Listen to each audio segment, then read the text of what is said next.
Milord,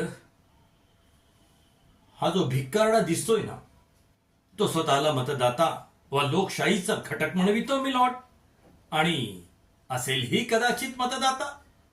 पण मतदाता असतो फक्त एक दिवस मिलॉर्ड. सतत 5 वर्ष हा स्वतःला मतदाता मतदाता म्हणून मिरवू शकत नाही, आणि हा लोकशाहीच उपमर्द आहे मिलॉर्ड. त्यावर त्यांनी फार मोठा गुन्हा केला आहे. त्यांनी मंत्री महोदयांच्या गाडी समोर येऊन त्यांची गाडी अडवली, वर आपले घाणेरडे हात त्या गाडीला लावून त्यावर डाग पाडले.